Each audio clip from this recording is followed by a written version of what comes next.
Hello, everyone, and welcome back to English in Moments.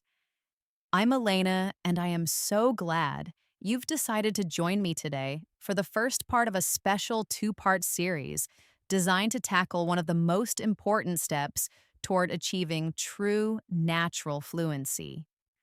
We often focus so much on grammar rules, on building a large vocabulary, and on perfecting our pronunciation.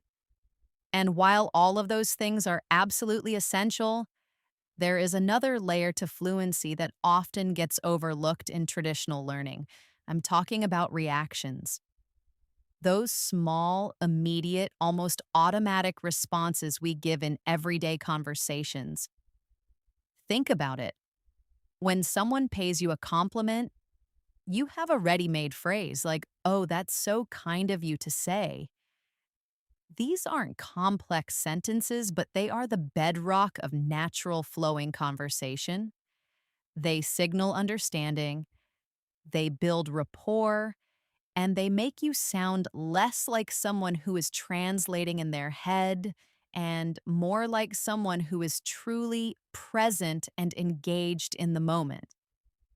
The challenge is that these reactions are rarely taught in textbooks. That is exactly what we are going to work on today. In this two-part series, we are going to journey through 100 different common situations. In this video, part 1, we will focus on the first 50 situations, covering a huge range of topics from everyday pleasantries and expressing opinions to reacting to news and beginning to navigate difficult social moments. In part 2, we'll pick up right where we leave off and cover the final 50 situations. I encourage you not to be a passive listener today. Please be an active participant. When I describe a situation, truly imagine yourself in it.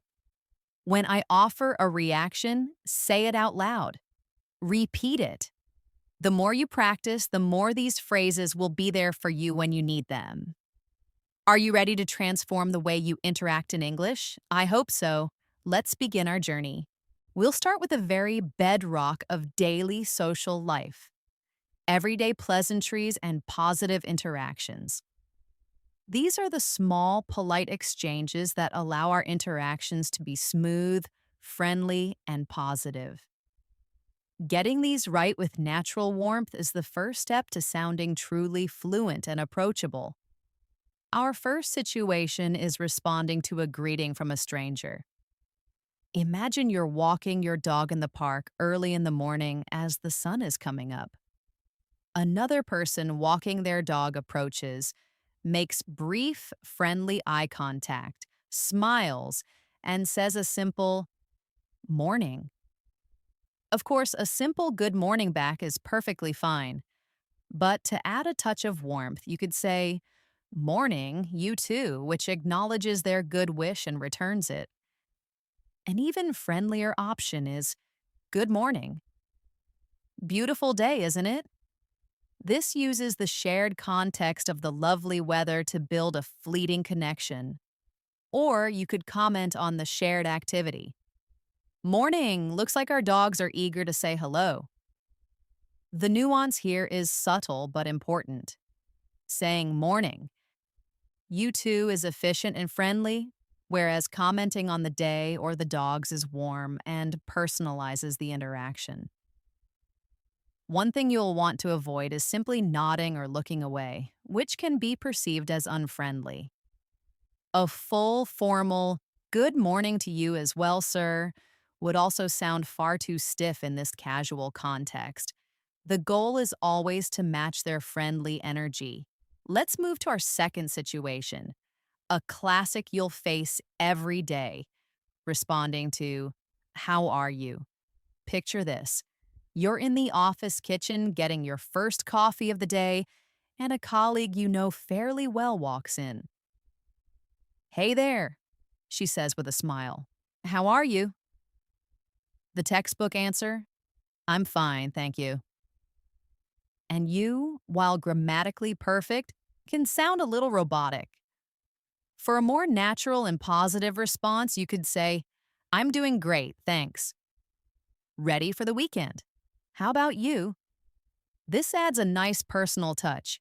If you're feeling just okay, you could say, not too bad, can't complain. How's your week been?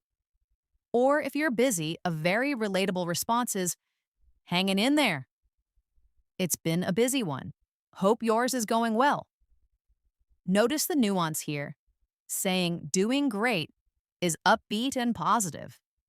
A response like not too bad is very common in both British and American English and is slightly more reserved but still positive. Hanging in there signals you're a bit stressed, which can actually be a great bonding moment with a colleague.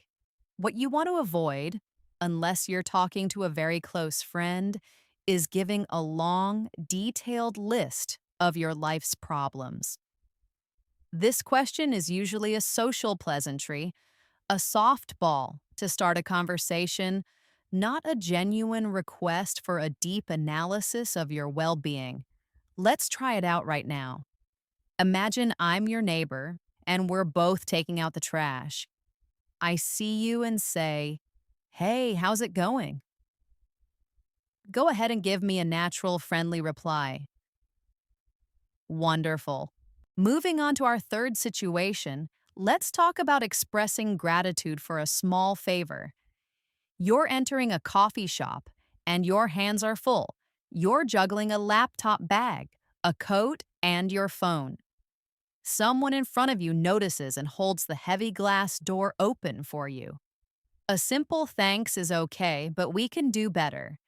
For a warmer, more appreciative response, you could say, oh, thanks so much. I really appreciate it. A slightly more informal and friendly option is, you're a star, thank you. Or, oh, thank you, that's so kind of you. The subtle difference is that thanks so much is a standard, warm response, while I really appreciate it emphasizes your gratitude for the action itself. You're a star is a lovely, informal compliment that makes the other person feel good. So you might have a little exchange where the person holding the door says, here, let me get that for you. And you could reply, oh, thank you. That's so kind of you. My hands are definitely full today. This acknowledges their kindness and briefly explains why their help was so needed. Now, what about expressing gratitude for a significant favor? This is our fourth scenario. Imagine your car won't start after work and it's pouring rain. Your colleague offers to drive you 30 minutes out of their way to get you home. This is a big inconvenience for them and a huge help for you. Your gratitude needs to match the scale of the help. As you get in the car, you could say, wow, I can't thank you enough. You're a total lifesaver. When they drop you off, you should reiterate your thanks. Seriously, I don't know what I would have done. I really owe you one.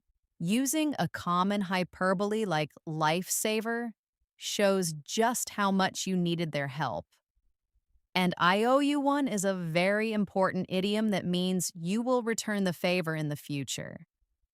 It shows that you recognize this was a significant favor, not a small thing. In a situation like this, you must avoid a simple thanks, which would feel incredibly insufficient and might make you seem ungrateful.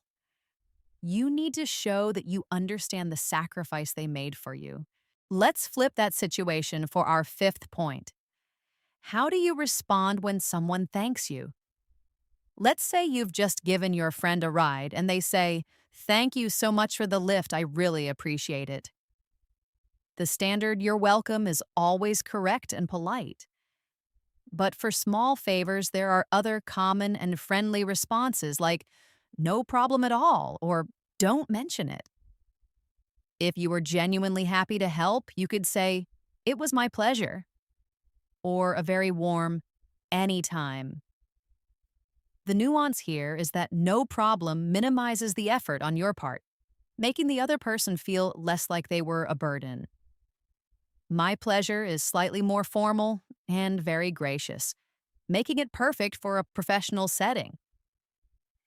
Any time is a warm phrase that indicates a standing offer to help in the future, which is great for strengthening a friendship. So if a friend says, "Thanks again for helping me move that heavy bookshelf," you can reply, "Of course, don't mention it. That's what friends are for, right?" Next up, responding to a compliment on your work. You've just finished a big presentation, and your manager comes to you and says, "That was an excellent presentation. You really nailed the key points, and the data was very clear."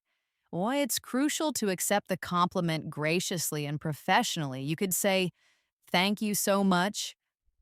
I'm really glad it came across well." Another great option is, "That's great to hear. I really appreciate the feedback." You can also share credit if it's appropriate by saying, "Thank you. The whole team worked hard on pulling that data together." Saying, "I'm glad it came across well," shows that your intention was to be clear and you're happy you succeeded. "I appreciate the feedback" is a very professional response that shows you value your manager's opinion.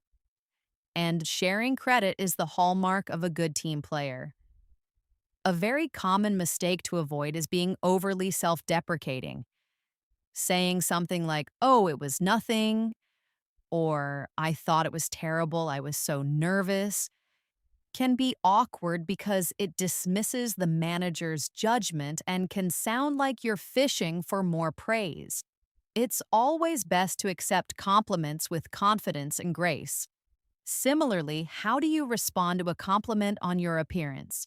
You arrive at a party and the host greets you with, "Wow, you look amazing. I love that dress." A warm smile and a simple, "Oh, thank you.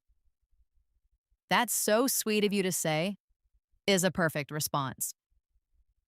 To make the exchange more conversational, you can add a small piece of information like, "Thanks so much. I just got it on sale. I was so excited to wear it." A classic, slightly self deprecating but charming response is, "Oh, this old thing? I've had it for ages." The key nuance is that sharing a small detail like, "I just got it on sale," invites a follow up question and turns the compliment into a mini conversation. And if you use the phrase, "this old thing," it must be delivered with a playful, light-hearted tone, not a genuinely dismissive one. Let's practice. I'm your friend. We're about to go out for dinner. I see you and say, "That's a fantastic new haircut." How do you respond in a way that is both gracious and conversational? Excellent. Our eighth situation is responding to an introduction. Your friend is with someone you don't know. She says, "Elena, I'd like you to meet my colleague David." "David, this is my friend, Elena." You reach out to shake his hand. The standard response is, "It's nice to meet you." To make it warmer, you can say, "It's so great to meet you, David." If your friend has mentioned him before, you can add, "Sarah has told me so many good things about you." When you're leaving the conversation later, you can say, "Well, it was a pleasure meeting you, David. Hope to see you again soon." Using their name when you say goodbye is a great way to help you remember it and makes the farewell more personal. The key things to avoid here are a limp handshake, avoiding eye contact, or a mumbled "hey." Confidence, a firm handshake, eye contact, and a smile are key to making a good first impression. Next, making a minor apology. You're navigating a crowded supermarket aisle and your shopping cart accidentally bumps into someone else's. No harm done, but it was a clumsy moment. A quick, reflexive apology is all that's needed. Perfect natural reactions are, "Oops, so sorry," or Oh, excuse me. In a very casual setting, you might say, my bad. Oops, sorry, is a very common and natural combination. Excuse me is slightly more formal. And remember that my bad is very informal slang, best used with people your own age or younger. You wouldn't say it to your boss. You might find yourself in a situation where you accidentally step in front of someone reaching for a product on the shelf. You could simply say, "Oh, sorry about that. Go right ahead." And the other person will likely reply, "No problem." Let's reverse it for our 10th point, responding to a minor apology. Someone lightly bumps into you in that same crowded aisle and says, "Oh, I'm so sorry." The goal here is to immediately put the other person at ease and signal that everything is fine. The most common responses are, "No problem at all," or "Don't worry about it." A very reassuring and common one is, "It's all good." All these phrases essentially mean the same thing. No harm was done, and I am not upset. Choosing any of them, delivered with a small, reassuring smile, signals that the incident is over and forgotten. You'll want to avoid saying, "It's okay," with a cold or annoyed tone of voice, as your nonverbal cues are just as important as your words. And of course, avoid a sarcastic response like, "Yeah, you should be sorry," which would be considered very rude. Now for a more significant apology. Imagine you completely forgot about a coffee meeting you had scheduled with a friend. They call you 15 minutes after you were supposed to meet, asking where you are. Your heart sinks as you realize your mistake. Your apology needs to be sincere and take full responsibility. You should say something like, "Oh my gosh, Sarah, I am so incredibly sorry. It completely slipped my mind. That is totally my fault, and I feel terrible about this." Then you should focus on making it right. "I know your time is valuable. Can we please reschedule? I'd love to make it up to you, and the coffee will be on me." Using adverbs like incredibly and terribly strengthens the apology. The phrase, "it slipped my mind," is a common idiom for forgetting. Crucially, taking ownership with, "That is totally my fault," and offering to make it up shows respect for the other person. You must avoid making weak excuses or shifting blame. A comment like, "Well, I've just been so busy," can sound like you're minimizing their time and feelings. Own the mistake completely and honestly. In turn, when responding to a significant apology, you should be gracious.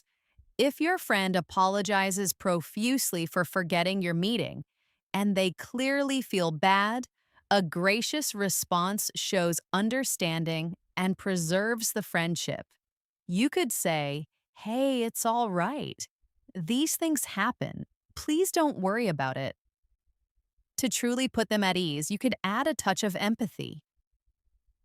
"Honestly, we've all been there. My schedule has been crazy lately, too. Let's definitely reschedule soon." Empathetic phrases like, "These things happen," and "We've all been there" normalize the mistake, making your friend feel less guilty. You are signaling that the friendship is more important than the mistake. Let's do a quick practice.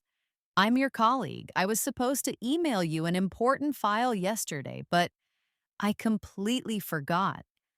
I come to you and say, "I am so sorry. I totally spaced on sending you that file. It's in your inbox now." How do you respond graciously? Perfect. Our 13th situation is politely asking for a small favor.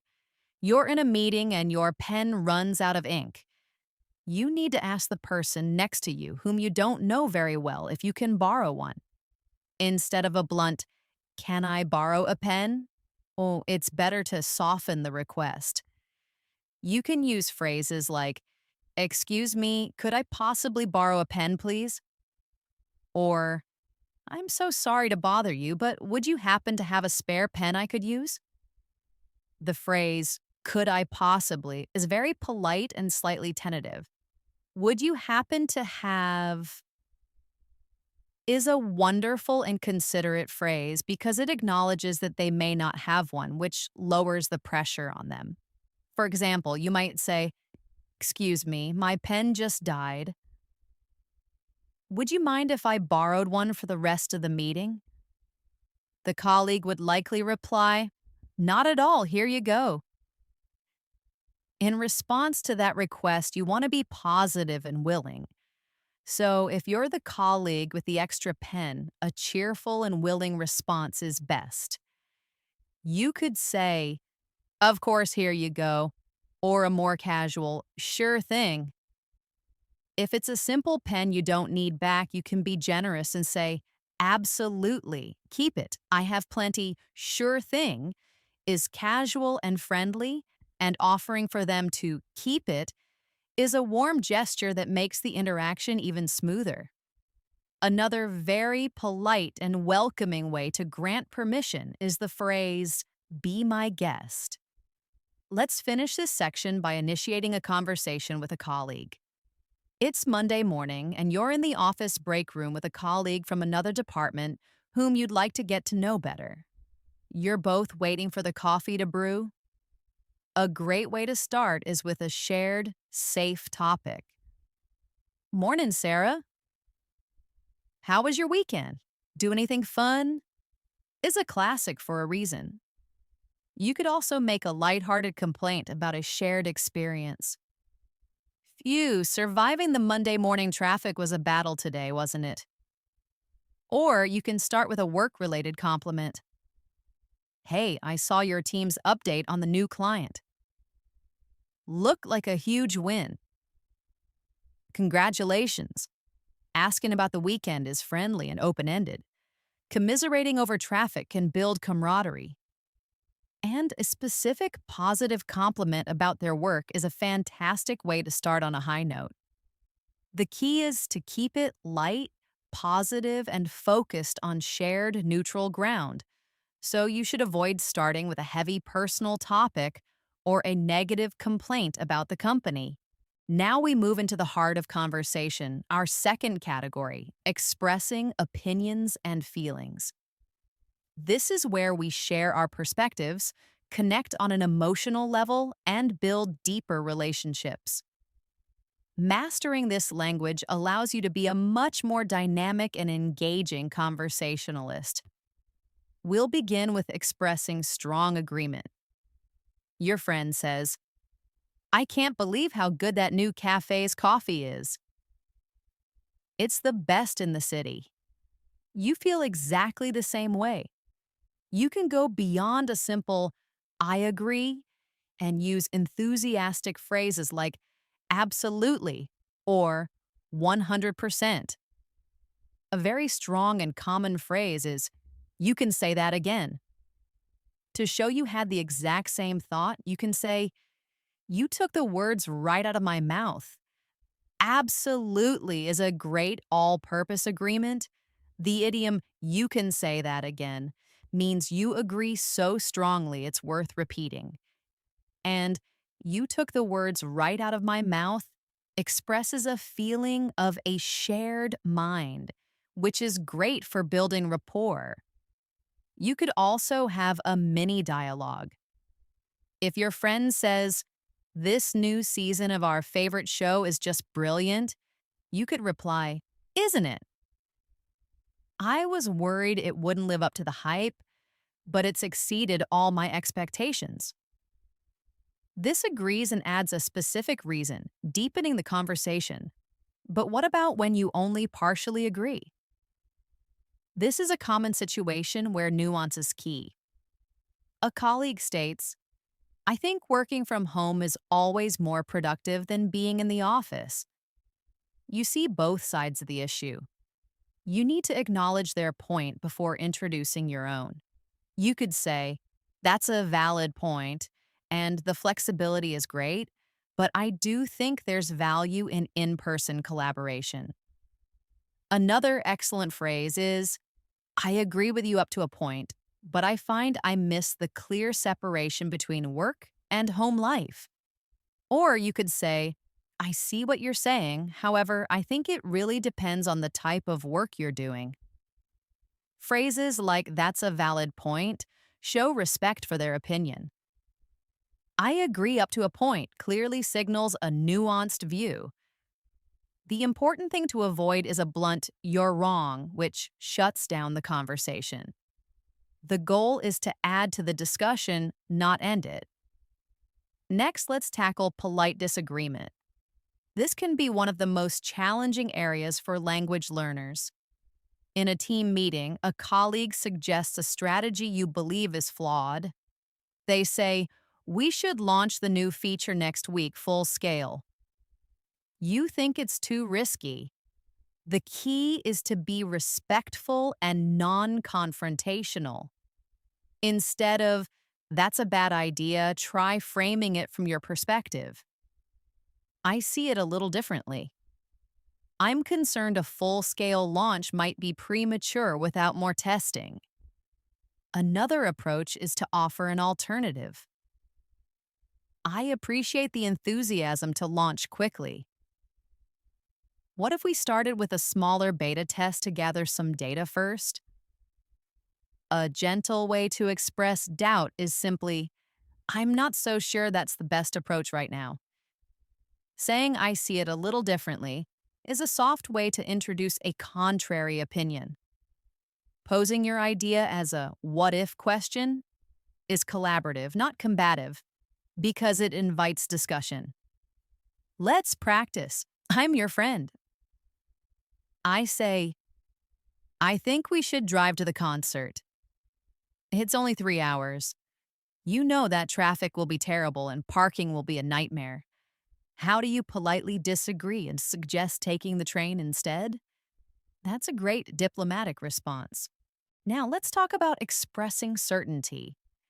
Your friend is worried that you forgot to buy the tickets for the movie, but you are absolutely sure you bought them. You need to sound confident and reassuring. You can say, don't worry, I'm positive I bought them. I have the confirmation email right here. For a more casual tone, you could say, I'm 100% sure. To be even stronger, you might say, there's no doubt in my mind. I'm positive is a common and strong statement. And of course, providing evidence like I have the email is the best way to resolve the issue. In a professional context, if your manager asks, are you certain you can meet that deadline? You could reply with confidence, yes, absolutely. I've already completed the first 2 stages, so I'm well on track.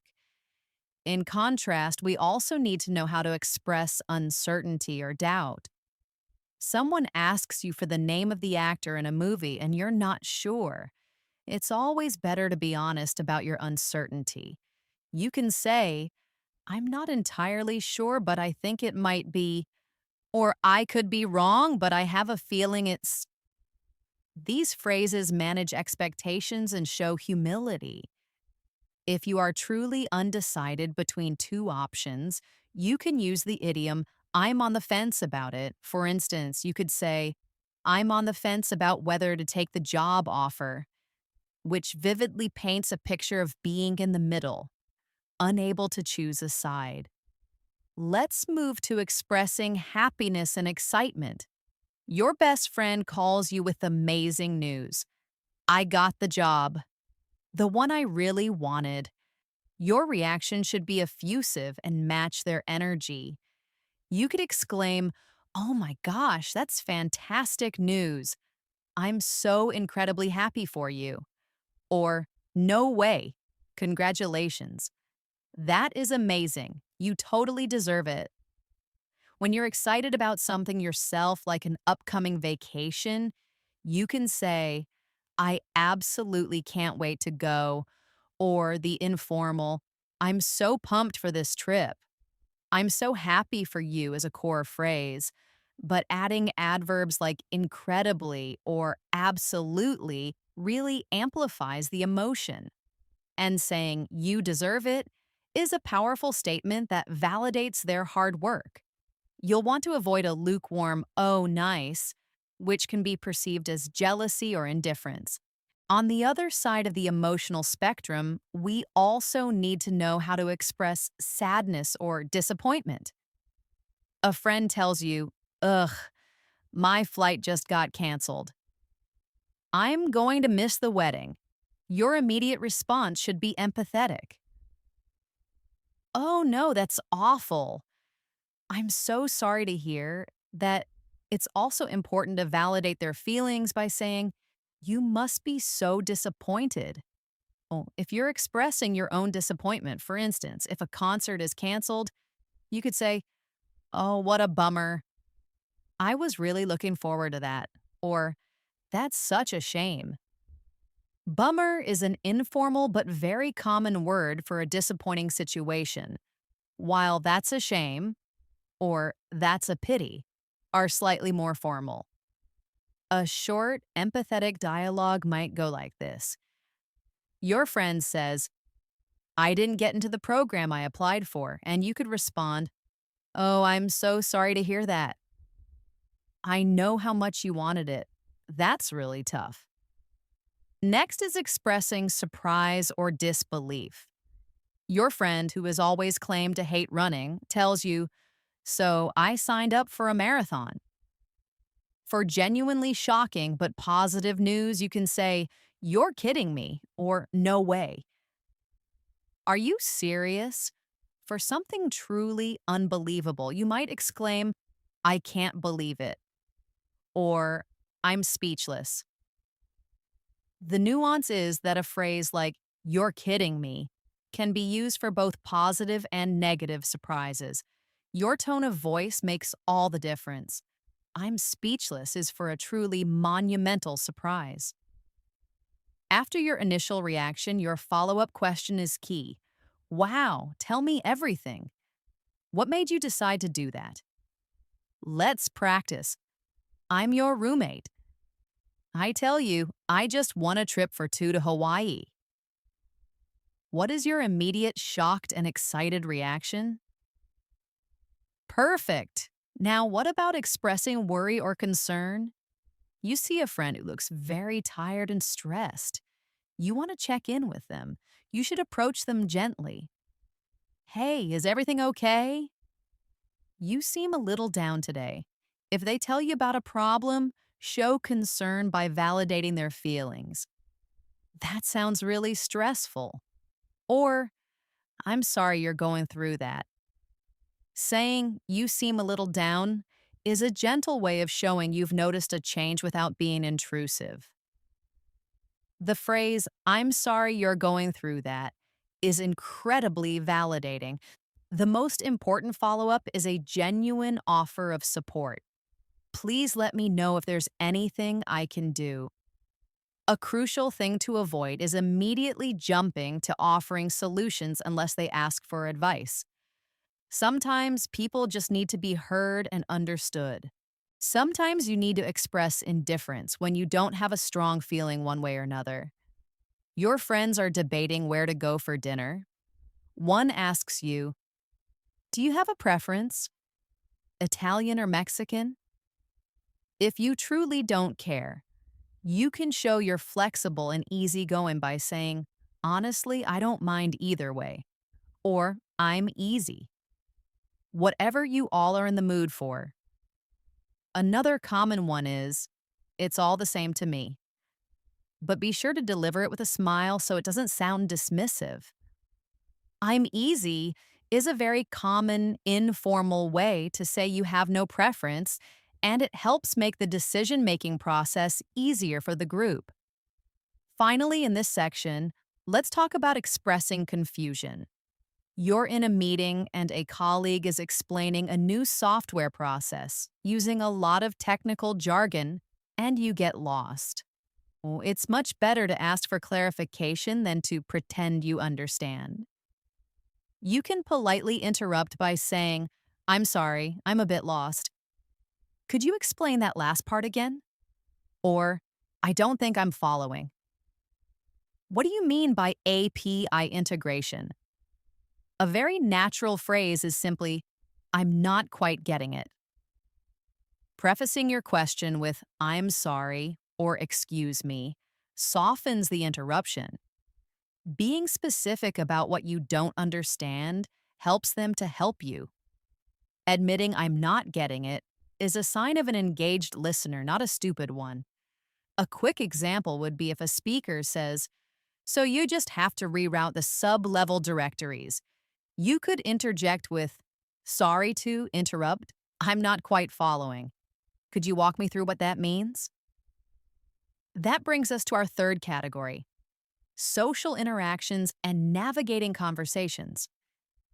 Think of these skills as the traffic rules of social interaction. Knowing them helps you navigate smoothly, avoid collisions, and ensure everyone has an enjoyable journey. This is about how to start, how to keep the momentum going, and, just as importantly, how to exit gracefully. First, initiating a conversation at a party.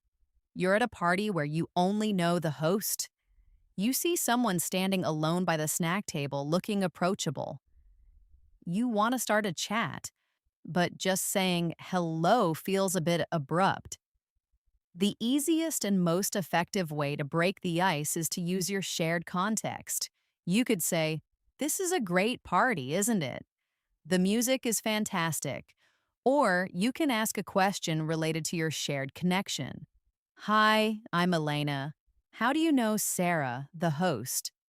You can also make a lighthearted comment about the food.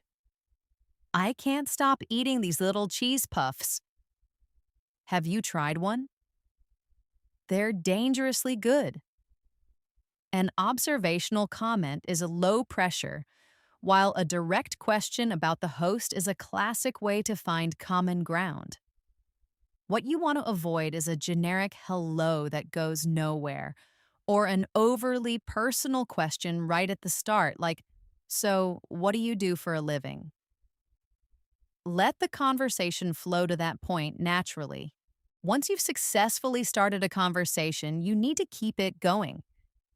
Imagine the other person mentions they just got back from a trip to Japan. The conversation could die here if you're not careful. The key is to be an active listener and ask open-ended follow-up questions. Don't just nod.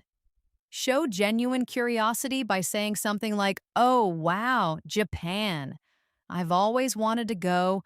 What was the absolute highlight of your trip? Or, that sounds amazing. What was the most surprising thing you discovered about the food? While they are speaking, you can use small interjections to show you're engaged, such as, right, uh-huh, oh, interesting, or no way. Open-ended questions that start with what, how, or why are far better than closed questions because they encourage longer answers. A major mistake to avoid is conversation hogging. Don't immediately turn their story into a long story about your own trip.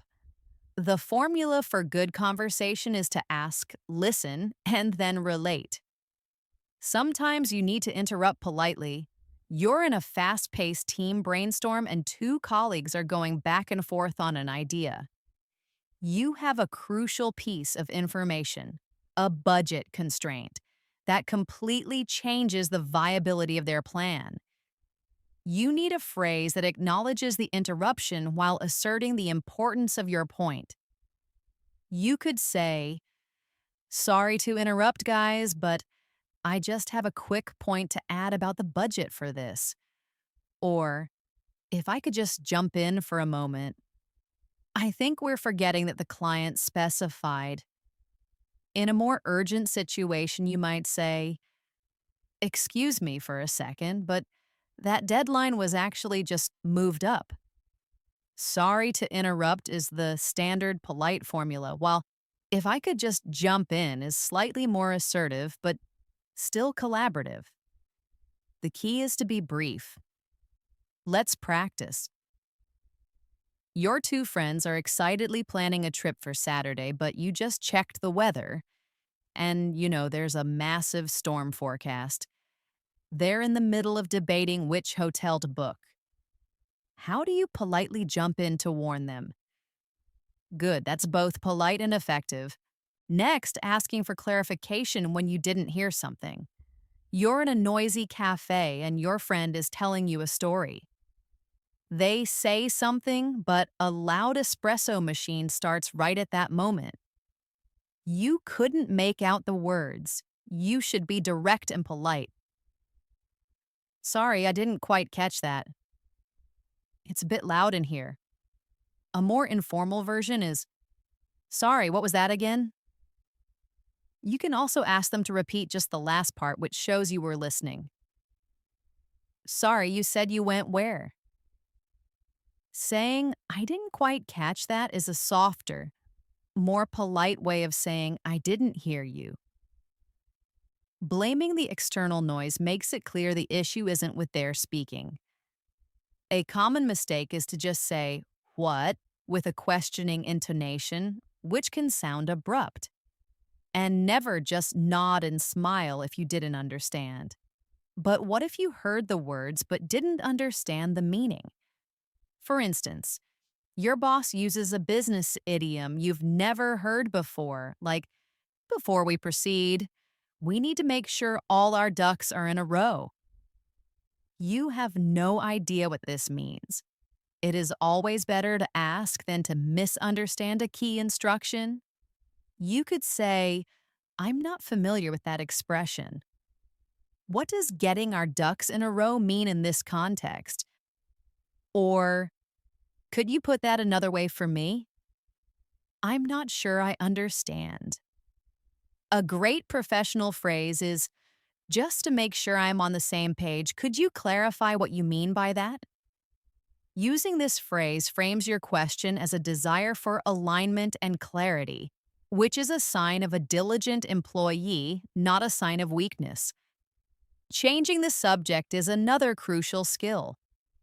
The conversation at a family dinner has turned to a political topic that is making everyone uncomfortable and tense. People are starting to get heated. You need to pivot the conversation to safer ground.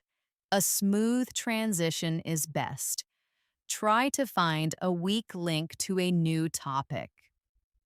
Speaking of passionate leaders, that reminds me, Sarah, I wanted to ask you about the charity event you're leading. A more direct but still polite method is to say, on a completely different note, has anyone seen that new historical movie that just came out? The simplest way is to wait for a brief pause and say, anyway, and then launch the new topic with enthusiasm. Speaking of which, or that reminds me, creates a bridge that makes the transition feel less abrupt. You should avoid a jarring change without any transition, which can be disorienting and rude. Now, for dealing with an awkward silence. You're on a first date or a coffee meeting with a new colleague, and the conversation just stops. There's a long, awkward pause where you can both feel the pressure. You have two options: acknowledge it or ignore it. To acknowledge it with humor, if the mood is lighthearted, you could smile and say, well, this is an awkward silence. No pressure, but I think it's your turn to say something brilliant. A safer bet is to simply ask a broad, open-ended question like, so, have you got any exciting plans for the upcoming holiday? Or, tell me about a project you've worked on that you were really proud of. Having a few emergency questions in your back pocket is a fantastic strategy for these moments. The best questions are open-ended and about positive topics. Let's talk about giving constructive feedback. Your colleague asks you to review their report. It's good overall, but there are several sections that are confusing and need significant work. You need to be honest without destroying their confidence. You can use the sandwich method. Start with a positive, deliver the criticism constructively, and end with a positive. You could say, "Thanks for sharing this with me." I think the introduction is really strong and it sets the scene perfectly. I did find myself getting a bit lost in the methodology section. Perhaps we could add a few more concrete examples to clarify the process. I think that would make the whole report even stronger. But overall, the conclusion is fantastic and it's a really solid piece of work. Phrasing the criticism as a collaborative suggestion is more effective than a direct command. And being specific in both your praise and your criticism makes the feedback much more valuable. Be sure to avoid only pointing out the negative parts, which can be very demoralizing. In the reverse situation, you need to receive feedback gracefully.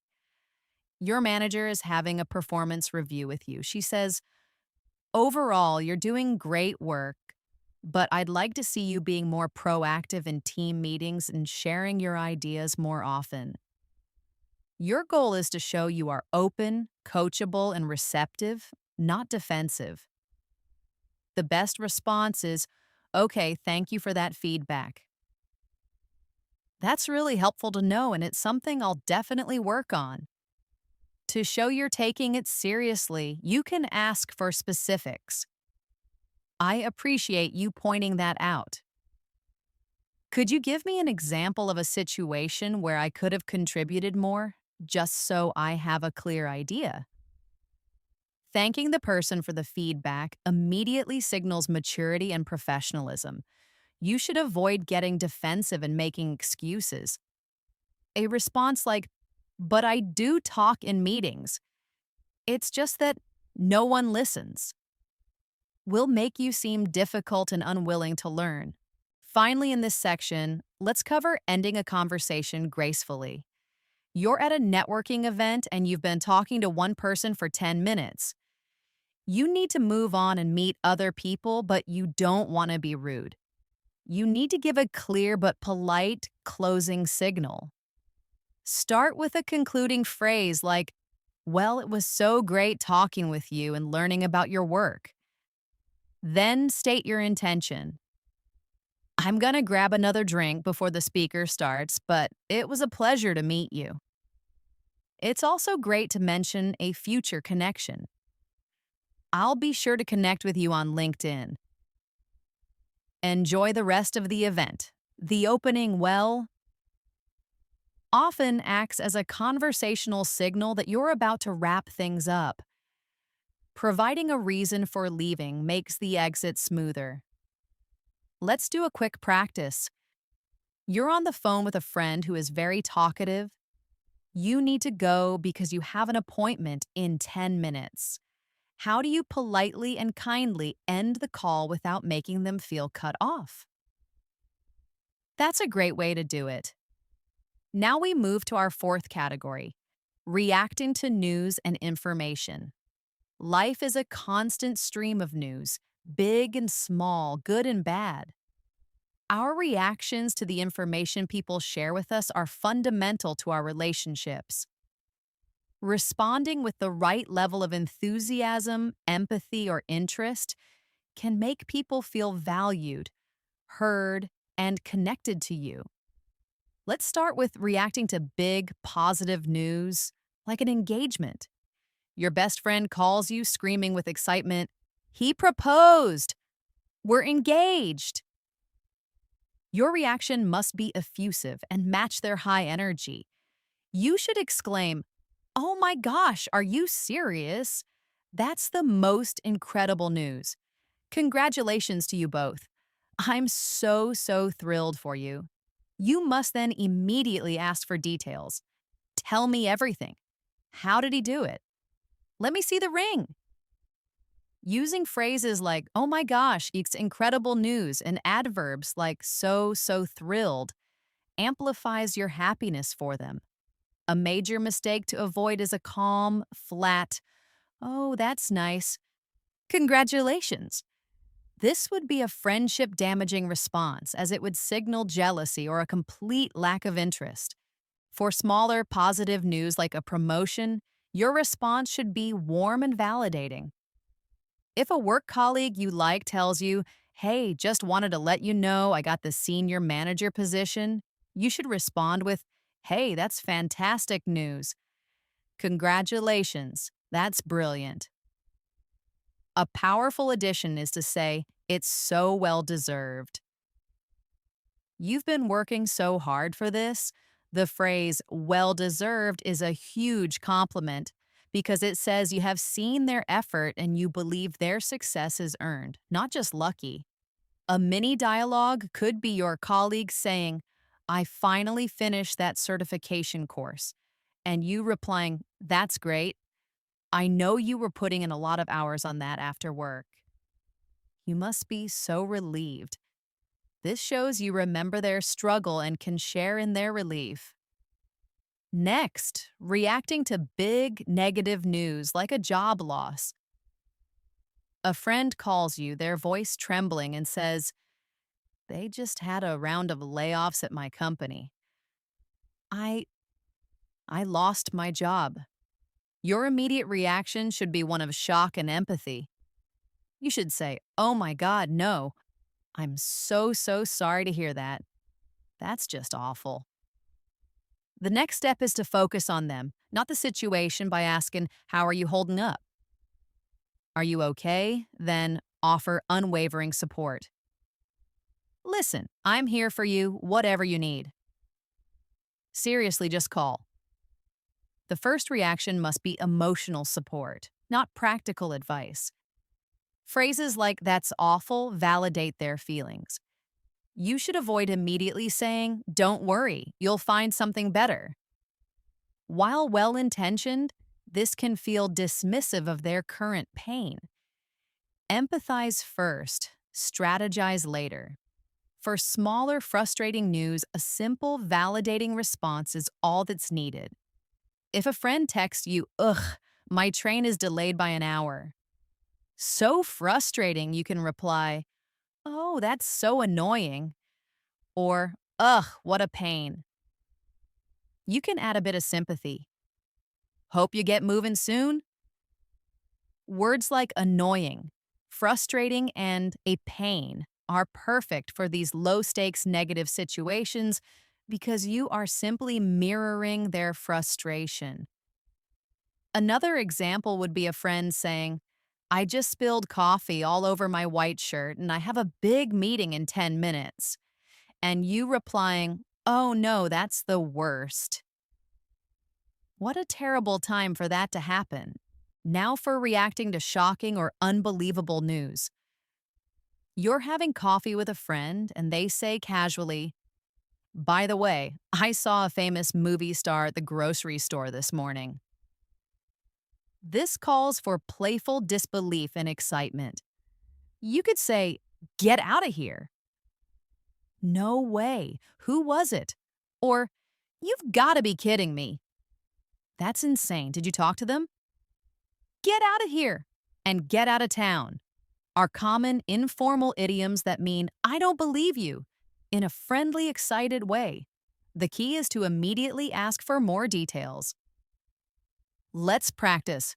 I'm your friend, and I tell you, you know that lottery ticket I bought last week?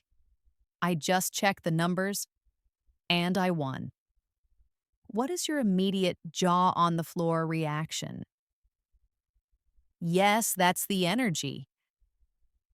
When reacting to neutral or interesting information, your response should show that you were listening and appreciated it.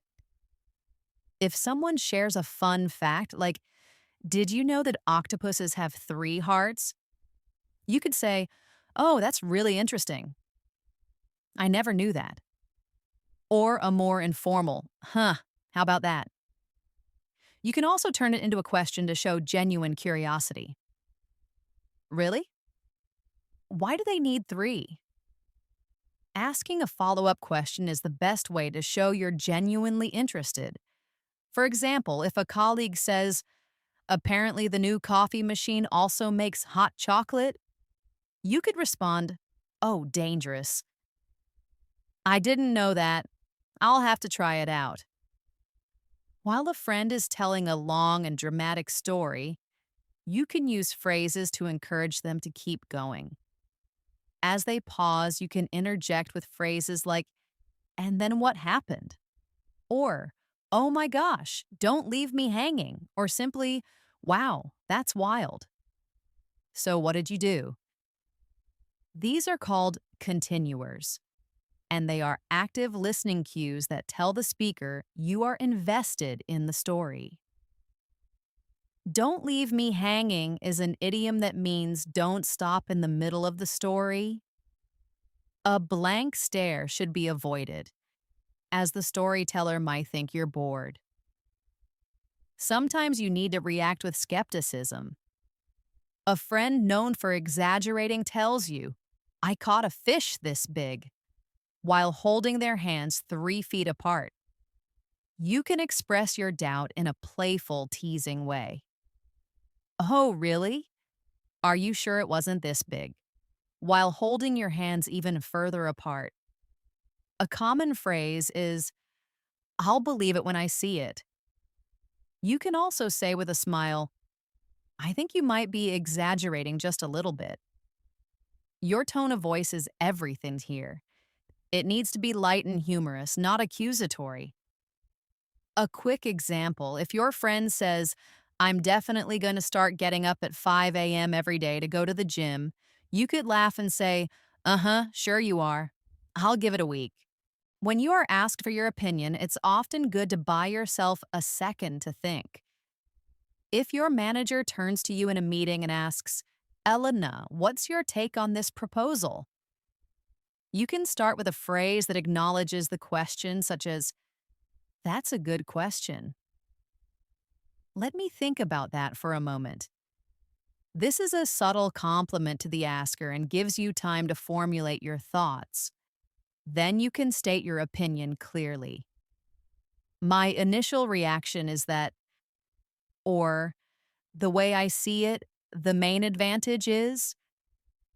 This frames your opinion as a starting point, not a final, unchangeable declaration. Now for reacting to an offer of help. You're struggling to carry a heavy box into the office, and a colleague says, hey, do you need a hand with that? If you need help, you should accept graciously. Oh, would you? That would be a huge help. Thank you so much. If you don't need the help, you should still decline politely. That's very kind of you to offer, but I think I've got it under control. Thanks, though, when accepting phrases like huge help or lifesaver, show strong appreciation. When declining, it's crucial to still thank them for the offer. And when reacting to an invitation, for example, a friend asking you to dinner, you should accept with enthusiasm. I'd love that.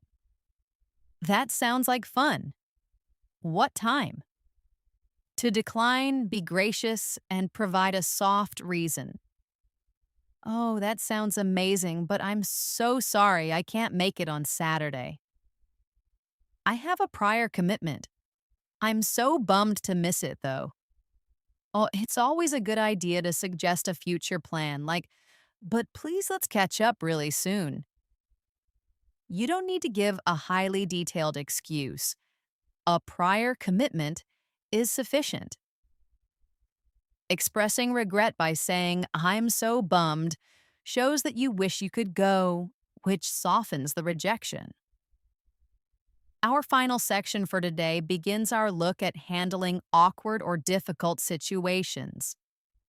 This category is arguably one of the most challenging, but also one of the most important for demonstrating high-level social fluency. Life isn't always smooth, and knowing how to react in these situations with grace is a true superpower. First, responding to a customer complaint. Imagine you work in retail. A customer comes to you clearly upset and says, I bought this shirt here last week, and the color completely faded after one wash. This is unacceptable. The first step is to listen and validate their feelings. Do not get defensive. You should say, "I'm so sorry to hear that. I can see why you'd be frustrated." This immediately de escalates the situation. Then shift to a solution oriented mindset. Let's see what we can do to make this right. Do you have the receipt with you? We can certainly offer you a full refund or an exchange. Phrases like "I can see why you'd be frustrated" show empathy and tell the customer you are on their side. Taking ownership by saying, "Let's see what we can do," makes you an ally, not an adversary. You must avoid blaming the customer or making excuses for the product. Your first job is to fix their feeling of frustration. Next, forgetting someone's name. You're at a conference and you see a colleague you've met several times before. They walk up to you with a big smile. "Elena, so great to see you." And your mind goes completely blank on their name. It happens to everyone. The best strategy is to be honest, humble, and a little self deprecating. You can say with a warm, apologetic smile, "I am so sorry, I'm having a complete brain freeze right now. Please tell me your name again." The phrase brain freeze is a common and relatable idiom that takes the pressure off. By admitting your own fallibility, you make the situation much less awkward. It's far better than fumbling or avoiding them. A smooth tactic is to ask a person you do know to reintroduce the person you've forgotten. For example, "John, great to see you. I'm so sorry, I'm blanking on your friend's name here. Could you remind me?" And our 50th situation for today is responding to unwanted advice. You're casually mentioning that you're feeling a bit tired lately, and a well meaning relative launches into a long lecture. You need to be drinking green smoothies every morning, and you absolutely must try acupuncture. You want to be polite but firm. A great neutral phrase is, "Thank you for the suggestions. I'll definitely keep that in mind." This acknowledges their input without committing to anything. You can then change the subject. "I appreciate the ideas. Anyway, I wanted to ask you about..." The phrase, "I'll keep that in mind," is a polite way of saying, "I have heard you and I will now stop this conversation." It is a gentle but clear boundary setting phrase. You should avoid getting into a debate about why their advice won't work for you, as this will only prolong the unwanted lecture. And that brings us to the halfway point and the end of part one. We have covered an incredible amount of ground today, exploring the first 50 reactions you'll need for more fluent English conversations. We've gone from simple greetings and thank yous all the way to expressing complex opinions and handling the beginning of some tricky social situations. I hope you'll take a moment to let these sink in.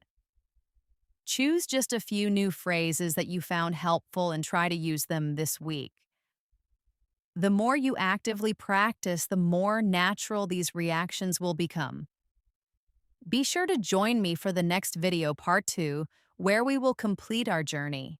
We'll pick up right at situation 51 and cover everything from handling rude comments and comforting a friend to all the functional phrases you need to organize your life. And finally, a deep dive into casual and slang reactions. You won't want to miss the conclusion of our masterclass. What was your favorite reaction from today's video? Please share it in the comments below. I'd love to hear which ones you are excited to try. If you found this video helpful, please consider giving it a like, subscribing to English in Moments, and clicking that notification bell so you'll be the first to know when part 2 is released. I am Elena, and it has been a pleasure being your guide today. Keep practicing, and I look forward to seeing you in our next video.